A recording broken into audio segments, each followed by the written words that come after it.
I like Mario games, and I'm sure you do too because you clicked on this video. Each Mario game is filled with tons of different levels. Some levels are worse than any war known to man, or they're the greatest creation that gaming has ever given us. Today, I'm going to be taking a look at every mainline Mario game and choosing the best level from each of them. The most important thing to keep in mind is that this is entirely my opinion, so if you don't like one of my opinions, my sincerest apologies. We'll be going through each of the games in mostly release order, with a couple of games that might not technically belong, but I wanted to include them anyway. I also tried not to include any levels that I had talked about in any previous Mario ranking videos. Without any further ado, let's get right into the best level from every mainline Mario game.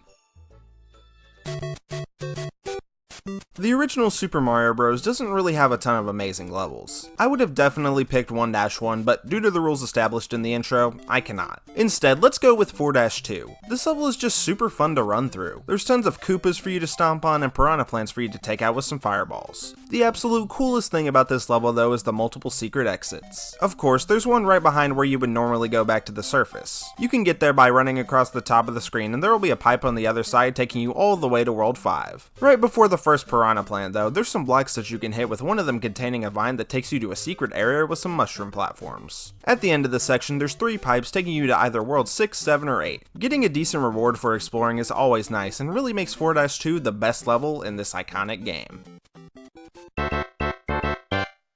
I mean, there aren't really any good levels in the Lost levels. There's not a single level, I don't think, in the entirety of this game that doesn't have something frustrating about it. The level that I find the least frustrating though is 3-1. All things considered, this is a pretty straightforward and simple level. Unlike most of the levels in this game, there aren't really any absolutely abysmal jumps you have to do. There's even a couple of secret areas which are pretty enjoyable to run through. At the end of the day though, it's just kind of an average level. Nothing really stands out here besides the white trees, and even then, those are in other levels too. I mean, don't get me wrong, it is still the best level in the Lost levels, but not one I'm particularly itching to go back to. Oh yeah, and you can go behind the flagpole, which just so happens to have a warp zone that sends you backwards.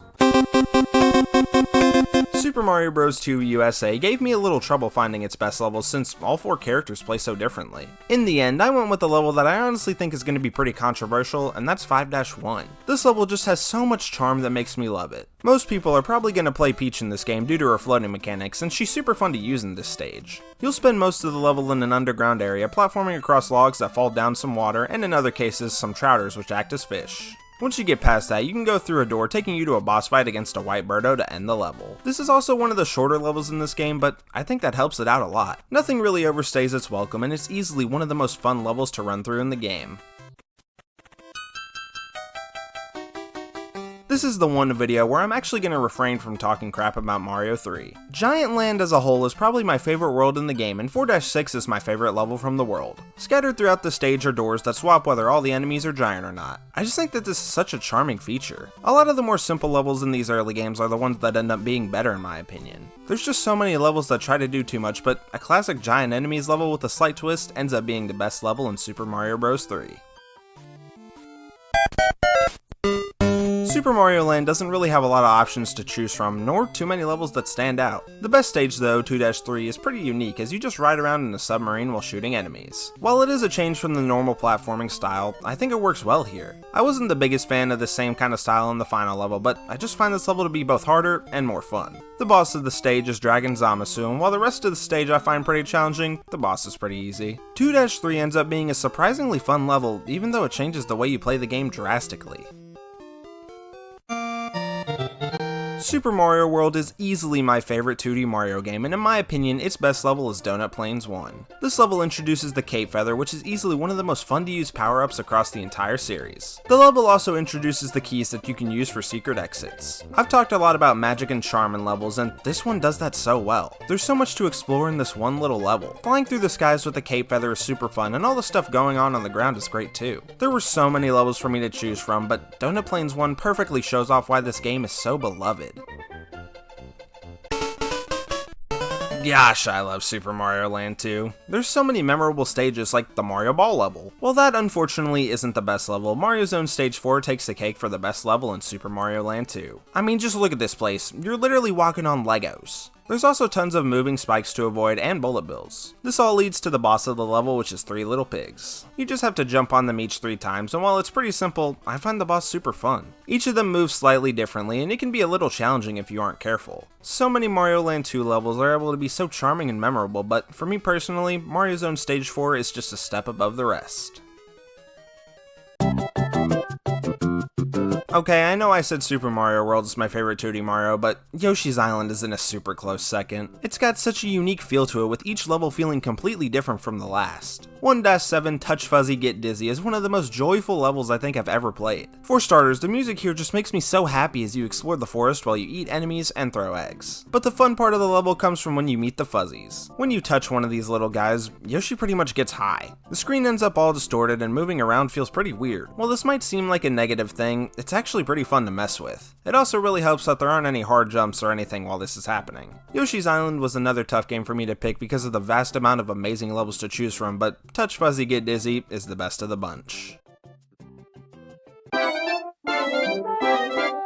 Mario 64 has so many absolutely classic levels to choose from. Big Penguin Race is, in my opinion, the most well executed of this game's amazing levels. All of the slide levels in this game are classics, and in my opinion this one is the best. After going down this little chimney, you'll come across a penguin who wants to race Mario down this icy slide. The whole slide is a perfect blend of fun and difficulty. You can easily fall off at any point, and it's also fun to try and do some skips by jumping off the side, but risky. There's also this awesome hidden area you can go through, but unfortunately, the penguin counts that as cheating and you won't get the star. Still though, the slide as a whole is one of the most iconic levels to run through and the best in Mario 64. Also, the penguin gets fat when you 100% the game, which is pretty funny.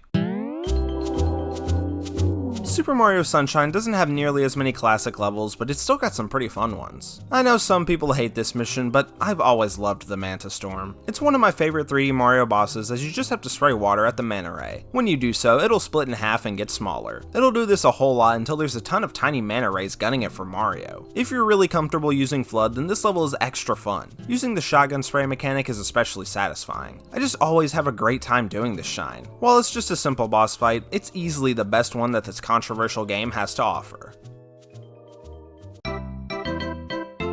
The very first new Super Mario Bros. Game has a ton of amazing levels, but one that's always stuck with me is level 1-4. I know it might sound kinda weird that a random level from the first world is memorable to me, but just hear me out. This level is the introduction to the mini mushroom, which I know a lot of people don't like, but I think it works very well in this level. You'll go down a mini pipe where you can run across water and get a star coin. For the second star coin, you need to enter a pipe, but can't reach it because of the blocks in the way. Luckily, there's a Koopa shell that you can throw down this thing to destroy a bunch of blocks. It's honestly way more fun than it should be, and through the pipe you can collect the second star coin. For the third and final star coin, you just have to run underneath this little area, and while you don't need to be Small Mario to get it, it's a whole lot easier if you do so. 1-4 is just a classic in the new Super series. Again, it keeps things pretty simple, but that works heavily in its favor.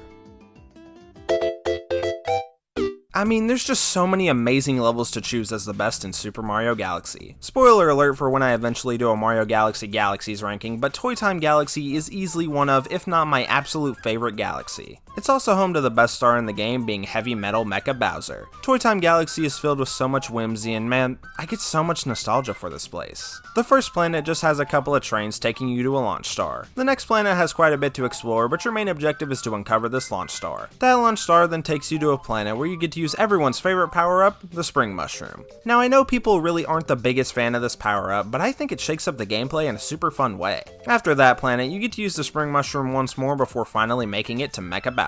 You'll spend the last part of the level climbing up the robot while dislodging some of his limbs. It all leads up to Mario ground pounding right through the top of his head and blowing Mecha Bowser up. I mean, Toy Time Galaxy as a whole has so much charm, and the last section where you climb up Mecha Bowser is super fun. I can understand why some people might not agree with this being the best level because of the Spring Mushroom, but I think it makes this level better.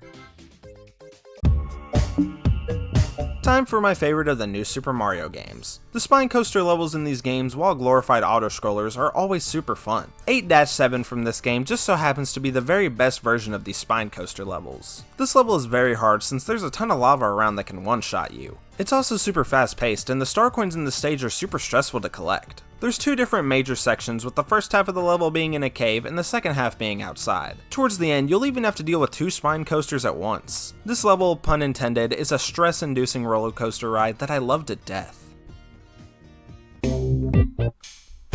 Super Mario Galaxy 2 is and always will be my favorite game of all time. That is of course whether or not I'm playing Majora's Mask, because they always switch around with each other for my number 1 and 2 spots, but I'm getting off topic. With this game being my favorite of all time, that of course means that there's a ton of stars I love, but where the chomps are made of gold is easily the best one. This level revolves around creating pathways for chomps to reach a goal. 3 out of the 4 planets in this level have you do so, and the one that doesn't has you dodge tons of chomps while you try to reach a launch star. The final planet has you transport a gold chomp over quite a bit of distance while dodging Astro Goombas.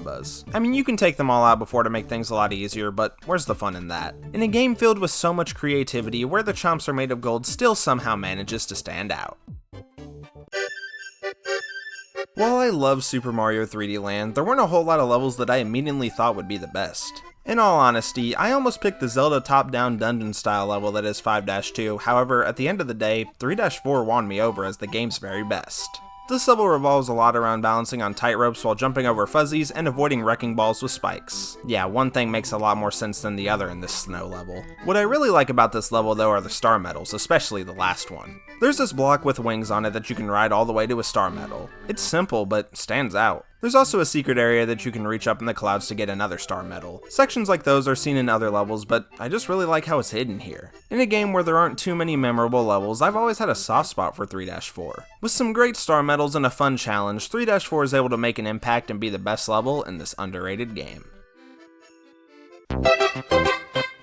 New Super Mario Bros. 2 kinda has the same problem that Mario 3D Land had, because I really had no idea what I was gonna pick for this game. Then I remembered the secret worlds of this game, and Mushroom Dash 1 is just such a fun stage. The main reason it's on the list is that it perfectly represents the coin collecting gimmick that this game is known for. There are coins absolutely everywhere in this stage, and you even get to use the golden fire flower, which is always fun. I don't really have a lot to say about this level. It's so fun to run through while collecting coins, and isn't that what gaming's all about? Unlike the last 2 games, I actually had a few ideas on what I would pick to be the best level. I could have gone with the beautiful Van Gogh style level or even another giant level, but in the end I chose World 7's Castle, Ludwig's Clockwork Castle. The Koopalings aren't people's favorites, but I've always had a soft spot for some of them. Definitely not Wendy though, she sucks. This is one of the more unique castle levels as you're up in the sky. Of course, like all new Super Mario Bros. Games, there's star coins which are very fun to collect. You'll mostly spend your time avoiding platforms that try to crush you. Of course, there's a ton of other enemies to dodge as well along the way. This all leads to a fight with Ludwig von Koopa, and it's a solid enough fight. Ludwig will multiply himself in the sky as he and his clones shoot blue fire at Mario. He'll then hop down, allowing you to hit him. With so many projectiles on the screen, it's pretty easy to get hit, however, in between his attacks, it is kinda easy to just completely skip this part of the fight by jumping on his head. Still, Ludwig's Clockwork Castle is a phenomenal level and one of the best levels in the new Super franchise.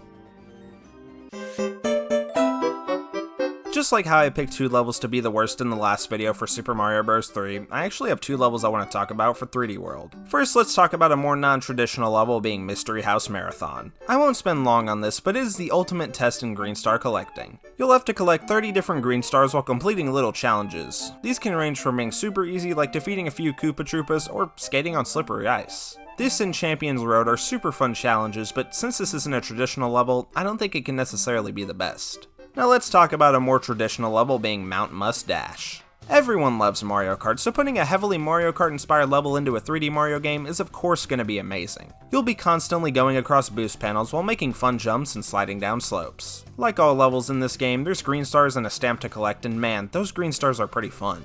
I especially like the sub area where you have to catch a bunny. Both of these levels are so fun to run through, but if you want a traditional platforming level, then Mount Must Dash is easily the best.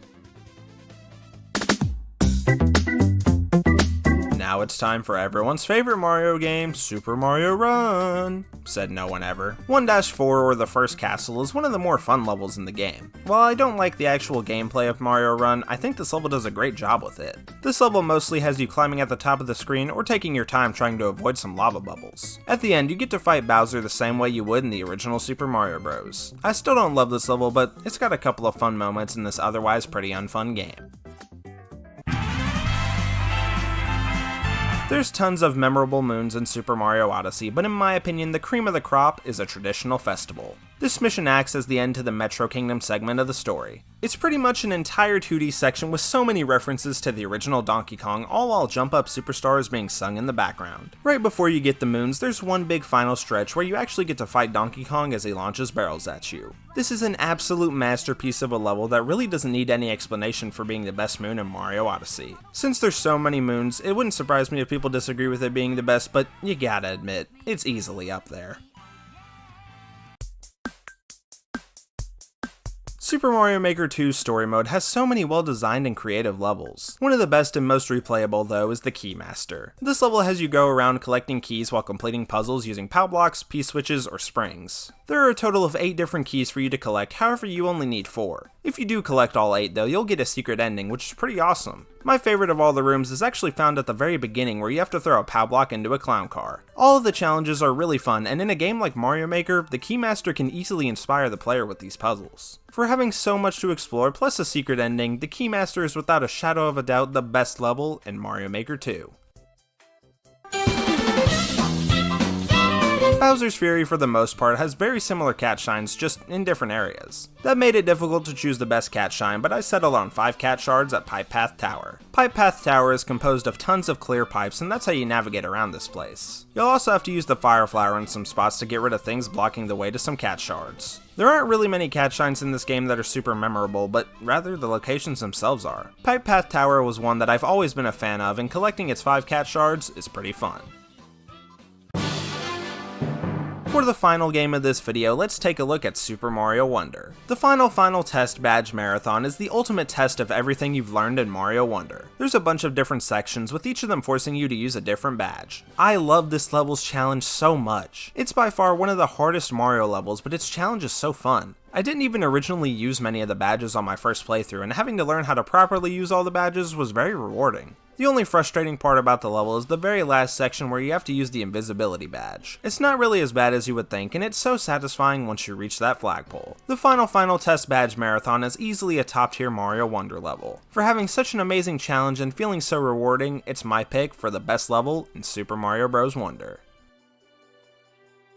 Well, there you have it, there's the best level from every mainline Mario game. As some of you may know by now, I've finally reached 1,000 subscribers on the channel. I'm super grateful to everyone who's subscribed, and I would love to continue to grow the channel. The next video I'll be putting out will be my 1,000 subscriber special, and I'm sure you guys are gonna love it. And if you've enjoyed the video, then why not consider subscribing so that maybe we can even reach 5,000 subscribers, which will be my next goal. It would really mean a lot to me, and I'd greatly appreciate it. As always though, I gotta give a special shout out to Alice in Elden Ring. Alright, that's gonna do it for me. Have a phenomenal rest of your day, and we'll be seeing ya.